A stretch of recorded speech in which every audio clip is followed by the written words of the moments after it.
Hello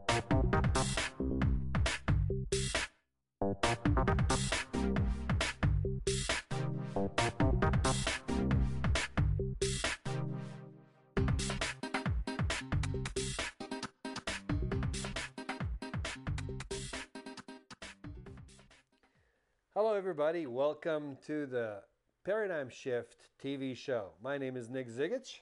And this is Huesan Tran. Welcome, and if you haven't seen the show before, the purpose of this show is to bring you value in out-of-the-box way so that we can discuss things that we can't even imagine and see how we can challenge those issues today. That's right. And the important thing is how to help you thrive through changes in the new world and have clarity about what to do. And changes are there. So the concept of the show is pretty much to address a topic in the form of how is this change, a perspective view, or anything like that, going to evolve in the next 1, 2, 3 to 5 years. How is that change going to affect the international market, the local market, the cities that we work in, and what do we do today to make that change the best possible for us? Yes, actually, Nick, we talked about doing this program for a long time, and we want it to be one-of-a-kind TV. Yep. Is transformational and is interactive, right? Absolutely. For this reason, we have set up websites and email address for you to send in requests or comments so we can cover things that you want to know and what you want to talk about rather than us showing the content to you. And that is, we wouldn't have it any other way. So Right. Basically, the information where you can contact us, and we'll Okay. go in sequence. Should I give please. them the email now? Yeah. Okay. The email we set up for you is wecare@paradigmshifttv.com. And the website is www.paradigmshifttv.com. Today, we have two special guests with us. Yes. All right. Well, how about starting with a topic? Okay. The topic today is how to change the way you do business to thrive from financial crisis. With us today, we have two special guests, Justin Lin and John Martincic. Well, what the topic is all about is something that most of you have experienced in your life. How to cope with the crisis in business and real estate. Most of you have either investments, or you have businesses, or you simply have a job with a company that might be laying off. The issues are tremendous, and the key question that we have is, where is it going from here? The answer has been given on where it has been so far. We can go back and historically research everything. This has been in 2006, 2007, 2008. But what did we learn from that? Where is it going to be in 2011, 12, and 13? And where do we need to position ourselves, whether in investment, business, or our jobs? That's true. To cope with the changes coming. All Will right. you go ahead and introduce our guest today? Sure, yes. Huesan. We're very honored to have Justin Lin with us. Justin Lin went to the top law school in Taiwan and has a very diverse background. He's now in real estate development and also in environmental business.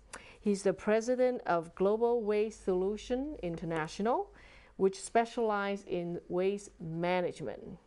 Our second guest is John Martincic. He's the president and founder of the Forest Scientific Corporation. He's also an author whose book is coming out sometime this year. The title of the book is More for the Underpaid. John and Justin are both speakers. They speak to professional group, and they are very well known in their industry. And we're very honored to have them today to share some insight with us about how to change the way they do business and how to thrive. So welcome, gentlemen. Thank you. It's an honor to be here. All right. Now, I have to say that we, on the technology side, don't have John in the studio. He is out in Pennsylvania. Right. And being in the studio with us via Skype. That's right. And that's what we set up this way, so we have guests not just from U.S. and potential in the future. We'll talk about global issues Yes. with other guests. And before we touch the topic, because we have experts on it, I would like the guests themselves to introduce themselves in the best way you would like. Shall we start with? Why don't we start with Justin, a little bit background about a little bit about your story, your experience. How do you come to where you are today, and what do you see is the problem, and how should people change in order to improve the way they do business and to go through all these turbulences to come out ahead? Yeah. I graduated in law school in Taiwan and came to this country in 1980. Start with motel business, and then I involved some kind of commodity trading. And then in '89, I got my license as a realtor. You know, and now my profession is in real estate, and also I love to, like many others, we very care about environmental issue of the globally. So I'm involved in a lot of environmental projects and the technologies, and I set up in a company called Global Waste Solutions. Okay. We do waste treatment. Yeah. So your business is actually your passion right now. Yes. All right. Very good. How would you see your business has to do with real estate? In real estate itself, actually, my niche in real estate is investment analysis, Okay. location selections, Okay. and risk management, especially risk management. A lot of people never thought the value of real estate gonna drop. So they never thought about risk management is very important, unlike futures trading, commodity trading or stock trading. They never pay attention on that. That's why we have so many foreclosures today. Yes. Millions of people, millions of families in the United States being affected by the environment and the status that we have right now. Now, what I would suggest, Huesan, is that we introduce or have the second guest, John, introduce himself so that we can intermingle the two. Sure. If there is a point. Yeah, John, please tell us what takes you on your journey to where you are today. What do you see are the problem now, and how to improve and how to thrive in this situation that we're in right now?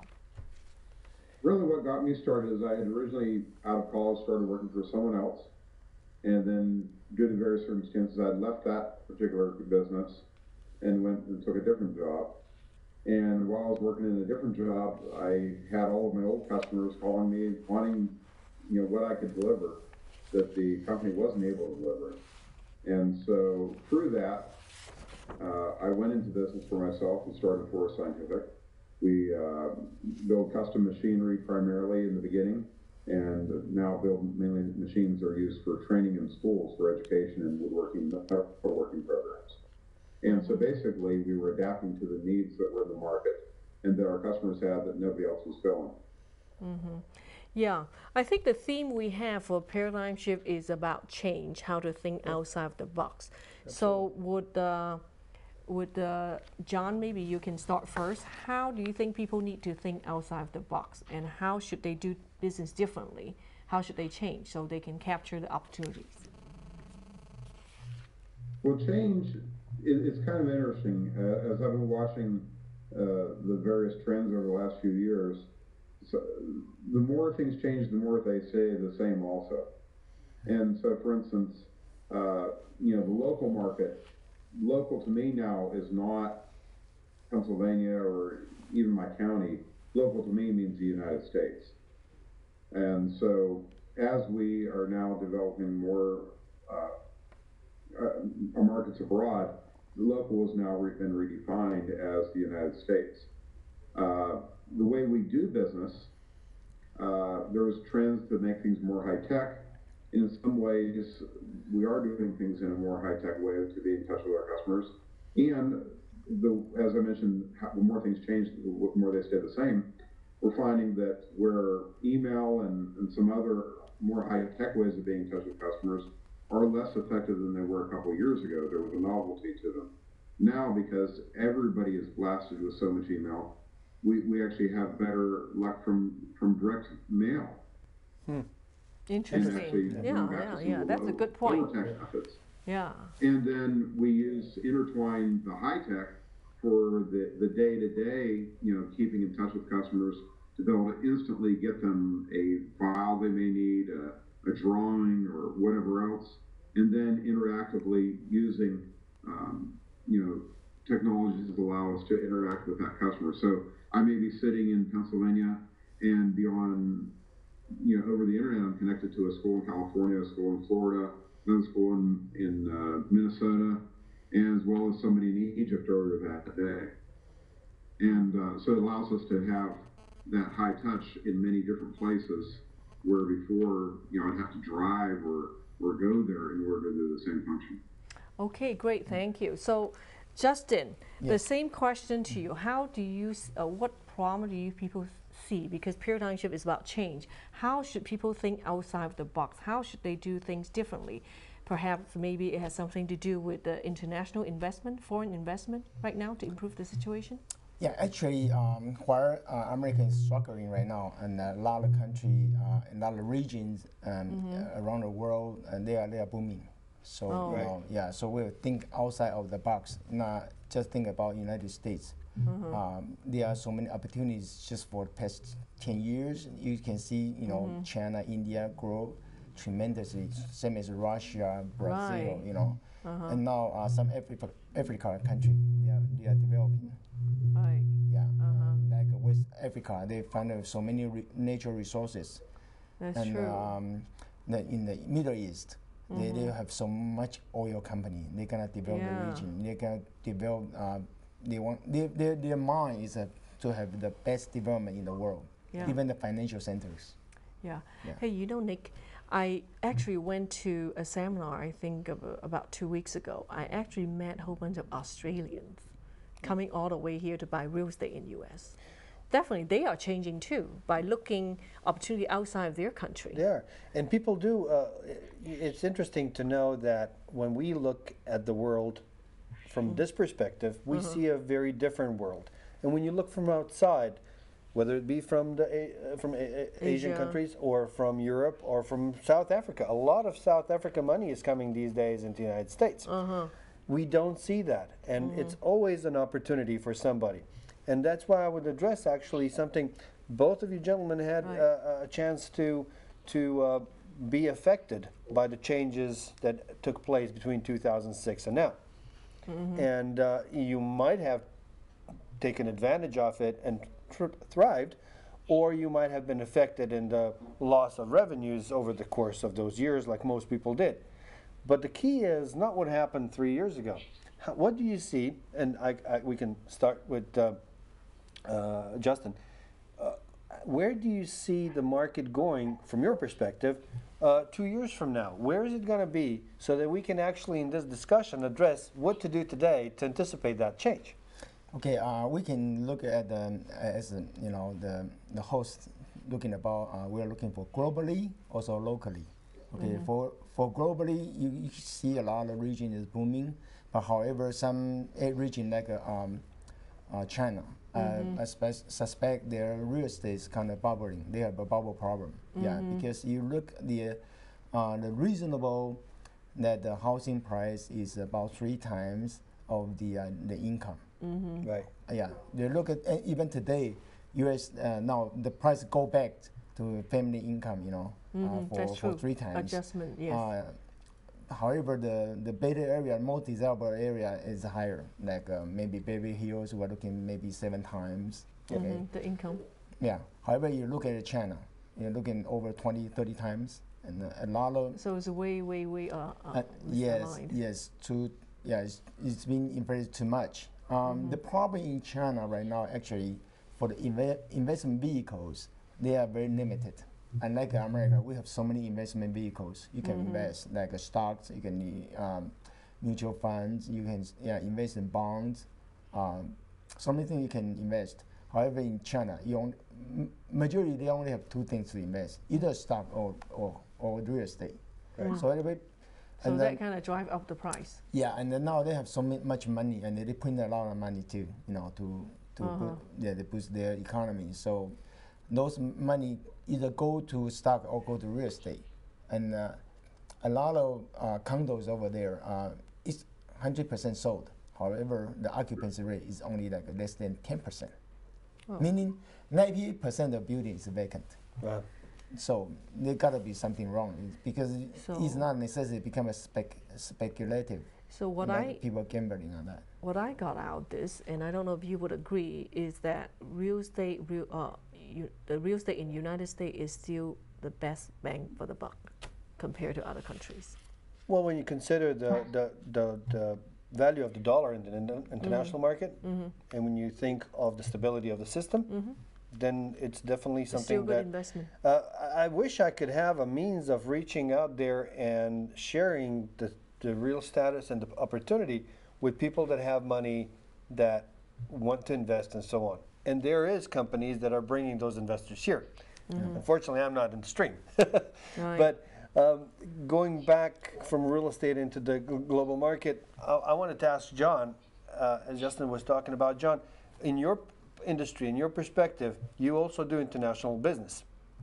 How does this current status reflect on your business and where do you see it going, let's just say 12 months from today? I expect the international segment of our business to be much larger. At one time we pretty much just did business with the U.S. and Canada. Now it's, we're working with over 30 countries, and it's just phenomenal how much growth there is by working in these multiple countries. And if we were to just stay in the U.S., where some areas are slowing down, the international areas are picking up. Being that we deal with education, much of the world is realizing that they need a manufacturing base in order for their economies to grow. And with that realization, they're wanting to teach manufacturing in the schools. For instance, in Saudi Arabia, where they never really taught that, we think of camels and oil, they're really wanting to establish more manufacturing because that's going to be a basis for employee relationships as well as more stability for their economy in the future. That's a good point. I think then about the change in how local business adopt is to really broaden their vision to see what opportunities are available in the global market. Is that what you're suggesting? Yes. And right now, the United States government is actually promoting international business more than they ever have. For instance, in October, I did a trade show in Switzerland, and we actually had the U.S. ambassador to Switzerland in our trade show for several hours. Prior to actually us being there, State Department had promoted our firm with attendees that would be there, and as well as the state of Pennsylvania. And they also realized that we need to export more in order to get our trade imbalances back. So right now there is actually a lot of help so that smaller companies can do things that were only thought of to be done by larger companies, just a few years ago. I just caught a glimpse of something. John, correct me if I'm wrong. Are you actually a manufacturer based in the United States producing a product that has made in USA on it? Yes, we manufacture Yes. in Pennsylvania. Yeah. We do most of our manufacturing in our own factory. And anything that we do not manufacture ourselves is done by other small businesses in our surrounding counties, as well as a few other areas in the United States. Yeah. That is fantastic. Fantastic. I've just come to the studio from a meeting that we were talking about the growth of the economy in the greater Los Angeles area. And if we couldn't agree more that the way to do it is to get production here, to get people employed, and then all the other problems get out of the window. Right. So Exactly. Yeah, thank you so I much. think another way to get people employed is, like Justin said, since the investment vehicle in China or overseas are really not that much. So another way to get people employed here is to bring more foreign investment into U.S. Yep. Right. So there's two opportunities that I see here based on what John just talked about and what Justin talked about. John's talking about outbound, meaning you take whatever U.S. produce and you expand the global market. Whereas Justin was just suggesting that you know what's underserved in the overseas market and attract those money to invest in U.S. So it's it's an inbound. I think it's a push-pull. Yeah. Gentlemen, agree or disagree or give your opinion, but one of the things that is essential for this to happen, like what I said, there's a lot of incentive programs in LA County that are pushed by the LADC and the World Trade Center here, and we want big investors to come in and invest. But you got to invest into something. You can't just bring $1 billion and say, okay, let's make jobs. Jobs of what? So, you know, bringing very concrete companies projects. in, bringing ideas in to manufacturers so that the schooling system can then support the manufacturing branch, and that people know why they're going to school. Yeah. Yes, Justin. To that, I have my own opinion. Been for years, I've been kind of, as I just described, that involved is waste management, you know, technology, and I also involved with some biofuel, you know, technology. Now, America is one of actually the greatest company in the world, greatest country in the world, and we have so many people. They have so much great ideas. I find out some problem right now is when they create some ideas, and now I'm thinking about if I do this, I'm gonna manufacture in China. Oh. They think it's cheap. Of course, they start off cheap, but I really like to tell the public, all the Americans, if you invent something, try to do it in your homeland instead of go abroad. Then you can create a job. Since you invent something, you are the only one. You have the rights. You have patent rights. Right. Yeah. So should think about first thing is doing in United States instead Keep the jobs here. Keep the job here. Yeah, but you can diversify those jobs, and I'm sure that John has, because of the type of production he's doing.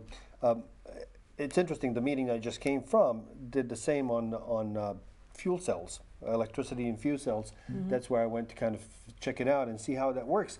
The technology and the ideas and all that are American made. The components of the things are made somewhere else. So it kind of works as push-pull. You first have the economic feasibility of the product created by the fact that it might be not feasible financially to put it in the market without having it produced somewhere else. On the other hand, we can have ideas developed and people hired in different fields. Silicon Valley is all IT, right? Yeah. So it's here at home. Right. So there's a balance, but you got to create a product, a thing to produce, to be able to manage that. You can't go just, and I don't want to use Walmart as an example, but you can't just go all out and just take the money. Well, I think it depends what industry segment you talk about. Yeah, John, go ahead. I was going to say, one of the trends that I'm seeing, being that we do build machine tools, is that there's more and more work that is being subcontracted to smaller firms. So, for instance, in the area north of Pittsburgh, Pennsylvania, there's a lot of very small machine shops, and they have low overhead, and so they're able to produce parts for much less than the cost of a larger company. That's right. As well as not having the shipping costs that are involved, and they're able to deliver much faster. Yep. That's true. To get it from product A to B. And I also see the same thing happening around the Chicago area, where a lot of these smaller firms, because of technology, they're able to produce parts and product much faster than it could be outsourced in the future by using those technological tools. That's very true. Yeah, and I work in the service industry, and even though I have a lawyer in Florida, I need a lawyer here too, because I like to communicate locally, directly with someone. Yeah. I still feel that I can get more leverage if I have two of the same product, in this case lawyers, if I can sit and have lunch with them. You know, it's interesting because people were talking about hiring virtual assistant using e-lens and everything. But to me, I really want to have my assistant here where I can communicate and everything. But let's get back to where what Justin was talking about. I think what you meant is keep the manufacturing here because you are in the high-tech industry. Yeah. So for high-tech, since you're the one who invented the technology, there is really no competition anywhere else. Yes. So you could afford to have the manufacture in U.S., correct? Only, it's my experience right now. Actually, my partner invented a very unique way to treat the waste. The problem that the cost here in China is about 5 to 10 times different. Wow. So expensive. Yeah, here. So we have to think about some way we can manage that. Otherwise, this is a real problem. Yeah, of But course. what we have here. I Yeah, see. same thing over there. So cheap. Yeah. Is there a way, you're in the committee in the economic development, is there a way that if there's an invention, maybe the government can have certain incentive, so certain tax incentive or whatever incentive to keep the jobs here, so it's more affordable, to more feasible Well, to have it I would love to manufactured answer that question, but I would be rather opinionated about it. But I would rather ask John about as a true manufacturer, what incentives do you find in the marketplace here that would actually that you feel good about, that would keep you from going and trying to outsource for larger profits and cheaper labor? Well, the government doesn't really give us any incentives to do that. It's more of a personal decision on our part that we want to increase the jobs in this area. It's an area that had been economically hit in the past as things were being shipped overseas. And so we want to increase the manufacturing in this part of the state of Pennsylvania. And so part of it is that. The other part of it is the fact that we have control over the products, the quality control aspect that if there's a part that we're not building ourselves that we have subbed out to one of our suppliers, if they made a hole the wrong size, we can take that part back to them and say, okay, this is what needs to be fixed so that it can be done right the next time. And so to be able to have that control to keep our quality controls up is very important in our type of equipment because it's very high tech, very precision equipment. Great. Justin, how could you respond to that? I mean, in your own segment, how do you see that competition, foreign versus here, with these things that John mentioned? Yeah. Actually, it can be. It's workable. In our country, we have a higher waste treatment. We say tipping fee. Oh, So tipping fee. they will just it can be They could adjusted. adjust. Yeah, yeah. I see. So could be, but however, for startup company, it's very difficult to work in this. That's what we did in Beijing. Yeah, And then but we can bring back because we have the patents, so we can work here. Good. Yeah. On the topic how we cover it here, how does this and your experience with your startup here affect, how would you say that it would change between doing business in California or looking at different parts of the country, and whether there would be certain drives that would actually make your business go somewhere else, and That's what true. would need to be done here to keep the business versus that perspective drive that would take you out? Because we're all reactionary. We first wait for the companies to move out, and then we try to figure out ways how to get them back. Yeah, again, here we have so much. In California, we have much higher, taxations. Even though they look up the corporation, they're paying the tax. Actually, we are not the highest.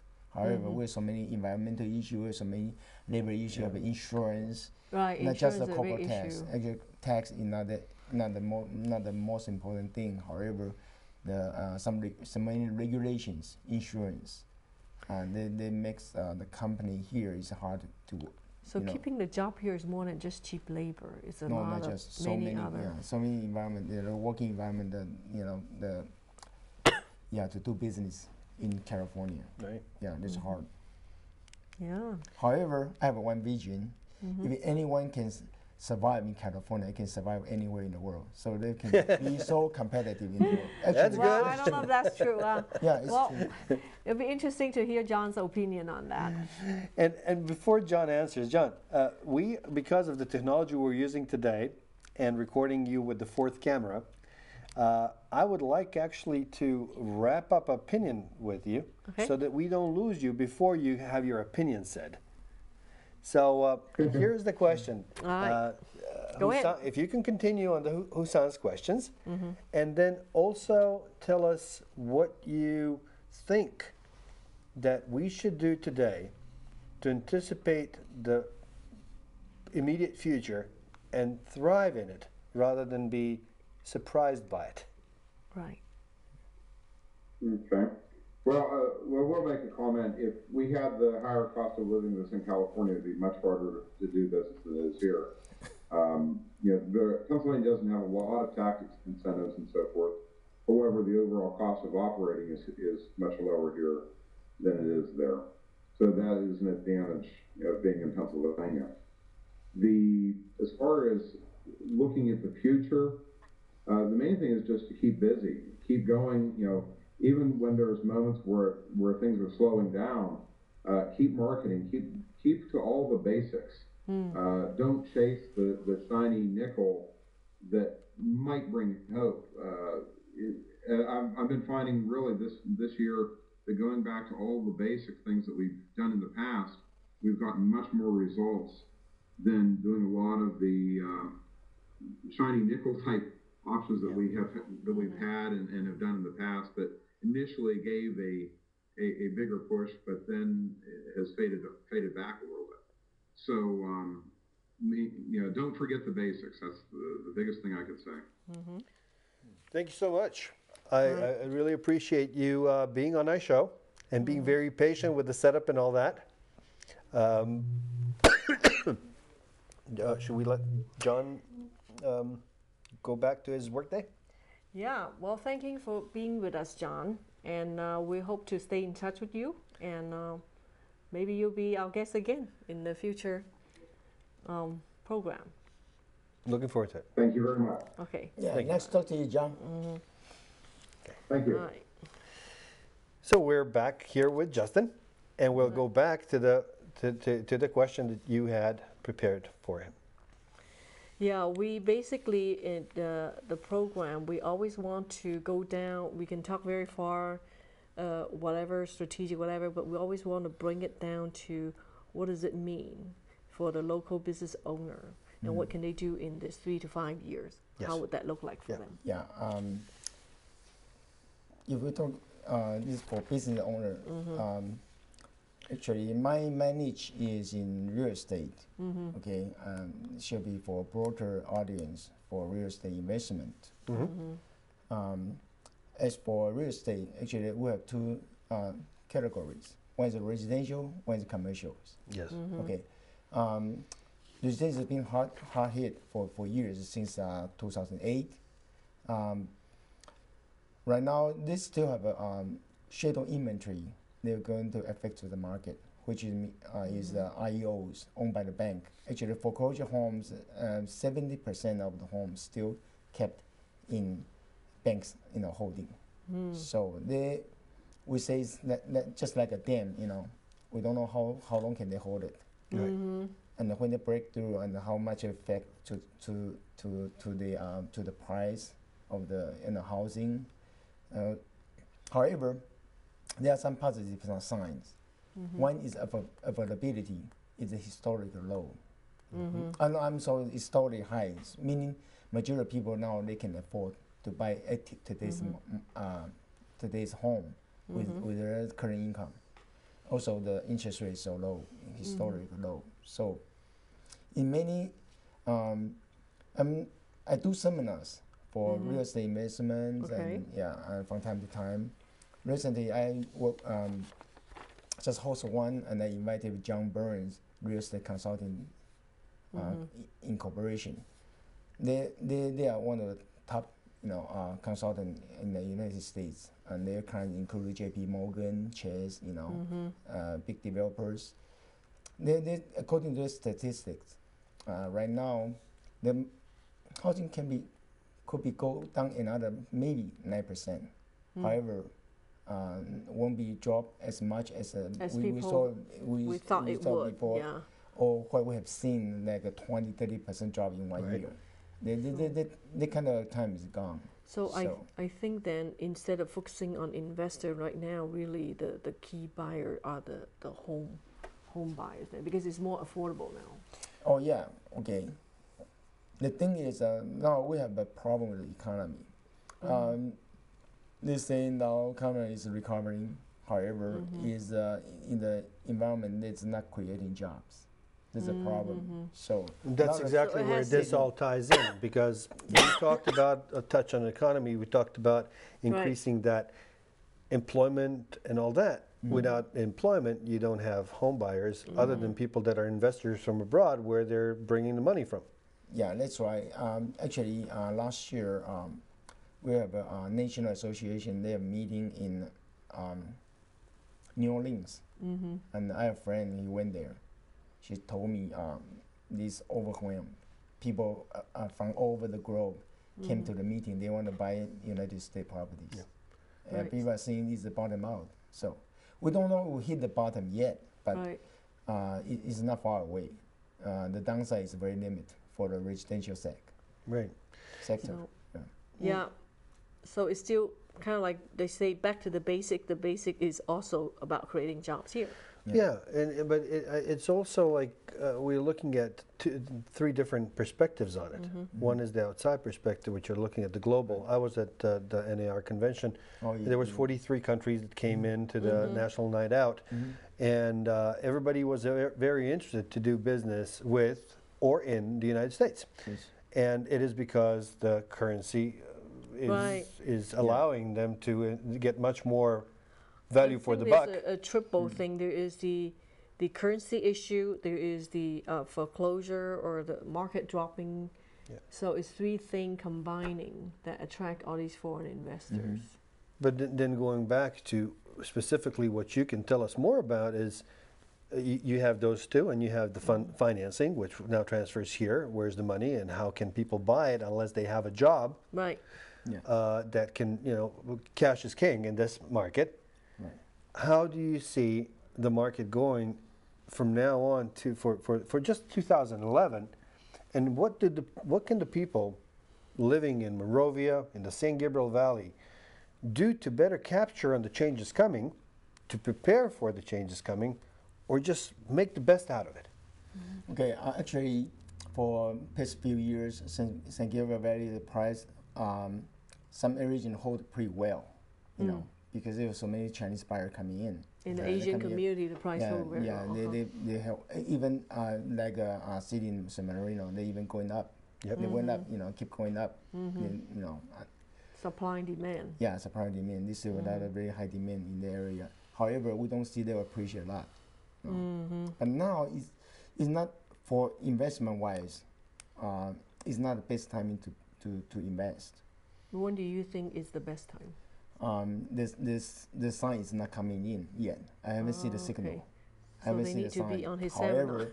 for the usage, it's okay. You Okay. buy it for your own. By your I see. residence. However, again, you have to be careful about, as I say, risk control. Don't borrow too much money, just in Right. case you save a lot of money. Yeah. Because we don't know. We still don't know what kind of impact we're going to have when the bank release all their holdings. So All right. If they release all their holdings. yeah, If we they don't know. release Yeah, but I think government and then they're working very closely. They don't want to release all of a sudden one time. They probably release it gradually, just like right now. So that's why our recovery will be slow. On the commercial side, where do you see that going this year?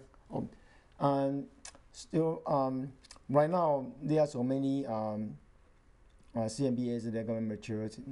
For these few years, they're going to be on the peak until 2013. So there's still like another this- 2-year window, 3-year window. We'll see about 3-4 years behind residential recovery. Okay. Yeah. No. So yeah. So do you still believe that that people that would like to invest in both income property and commercial property should be putting that money together for the investing when the time is right? Actually, right now, there are many good investment vehicles. Okay, just look at your the interest you will get on your saving account, 1.5%. However, many income property you can get 8, even teens, 12, 13%. So actually, some you can borrow money and you make money. from bank. Right. Yeah, for just give you an example, I'm selling some property in Texas and Florida, multifamily portfolios. Yeah. For Class A apartments, the rate is about 6 to 8%. Okay. However, B maybe 8 to 10. C class, you can go up to 12%. So people who have money who's sitting idle don't know what to do. This would be a good time to consider. Yeah, it is. And Yes. besides, multi-family is very safe. It's a necessity. Yes. Okay. When people are out of homes, Very they good. foreclose, they need a place to stay. So Yeah. Thank you, Justin. I think our time is about up. Yeah, it's Let's coming do a little summary of what the main point we captured today. What we got today out of the conversation with the two distinguished guests is opportunity number one for local business owner is to think outbound, how to expand your business globally. There are markets out there, you need to look for it. And also not to forget the basics. Keep marketing, and it's in a time like this where people stop marketing and you're still doing the basics that you will capture the opportunity. Opportunity number two, what I got out of it is the inbounds, the foreign investment that Justin talked about. And there's a lot of foreign money coming in. And there are good opportunities in the next 3 years. So if you position yourself right to capture these real estate investment, and there may be even business undervalue that you could invest. So outbound, and think inbound. And in terms of the conclusion, I will let Nick do his commentary. Thank you, Huesan. The U.S. market has always been, and still is, a fantastic place to play. There is all these opportunities, from business opportunities, options for people from outside to come into the country by investing and helping our economy, creating new jobs. Investment opportunities in different states, real estate, investment in industry, schooling. There's all kinds of investments coming in. Creativity is the point. And another thing is that creativity has to be put in together with a balance between profitability and the other ways of creating value. Jobs should not go just out there like they used to go because of the profit margin increase. There is plenty of things, and it came back to us, and we can all feel it. We need to focus on creating a healthy environment for schooling, for growing up, for a job, for employment, for growth, for creation, for creativity. We are a nation that can create everything. I always kind of remember of a story of one of the inventions, which I'll not mention, that was created right here in California. And since it couldn't be put into process, into production, it went actually to Japan, or the highest bidder at that time, and we started buying that product from Japan instead of creating it here. So a lot of those cases are happening in the United States. They're all happening here at home. We need to look around ourselves and see where that potential is. And just like any opportunity, the old saying says the opportunities are all around us. We just need to see them. We need to focus and see how to create those opportunities here at home and in every other place where we call home. So LAEDC, the Economic Development Commission, and the other organizations around the LA area, the Southern California area, are trying to put back together the schooling institutions with the manufacturing institutions so it finally gets sense again, and that we start creating those jobs, which is the only way to true recovery. That's my commentary. All right, great, Nick. I think our time is about up, so it's time to thank our guests. And yeah. Justin, thank you for joining us at the show. Oh, yeah, I hope you visit us again. And so, shall we say goodbye to our audience?